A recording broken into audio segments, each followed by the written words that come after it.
recently heard a quote the other day that said, if you have a problem with me, text me. And if you don't have my number, then I really shouldn't have the ability to affect how you feel. And I think it's a great concept to think through, because so much of our time is maybe spent in our head talking to ourselves and letting other people affect you. And you should ask yourself, does that person even have the right to affect your daily life or how you feel or what thoughts go on in your head? I believe that understanding how happiness works in the brain is super important. I think our whole life we've told to be happy and strive for happiness, but understanding the psychology of where happiness comes from. And there's a body of work in psychology that says progress creates happiness in the brain. There's big boosts of serotonin and all the chemicals released in the brain when you are learning something or incrementally getting better. For example, people who work with wood and start with a raw piece of wood and take it to completion of a piece of furniture tend to have higher levels of happiness.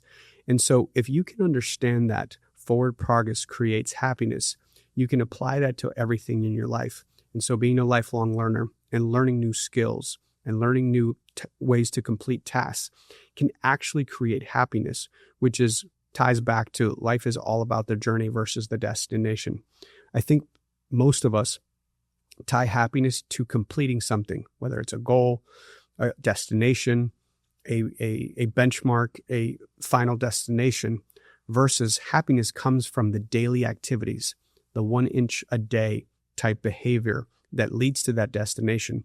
But the joy and the happiness comes from the doing than from the arriving. Somebody recently asked me if I would be okay with my kids being mediocre.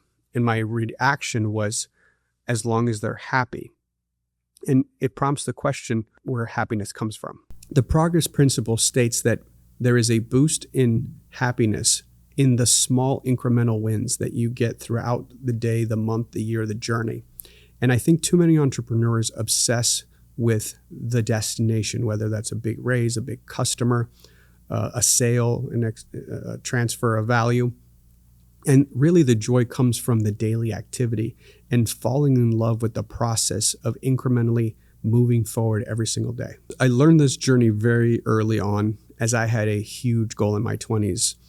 And once I hit the goal, it was actually one of the more empty and meaningless feelings I've ever experienced, because it did not make me feel different. It did not fill me with any meaning of happiness or joy or satisfaction that was external.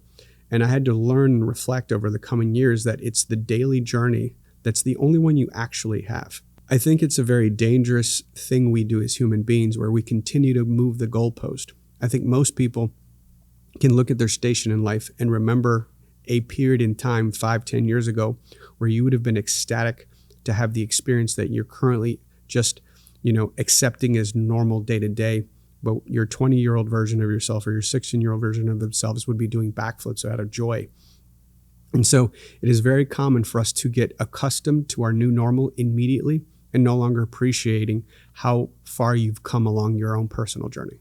I think it's human nature to continue to move the goalpost, which is important because you always have to strive to get to another level, as progress is so important in happiness. But I think where people get upset and don't enjoy the progress is because they don't take the time to appreciate the journey and where they've come from. If you can ever just tie yourself back to a younger self of yourself, maybe having roommates and, scraping by to having your own place or your own business and being able to provide way above the minimum essentials for yourself and your family, that's a huge progress. And at the same time, still have aspirational dreams to get to the next place, but in no way negate or make not good enough the place that you are in the current journey.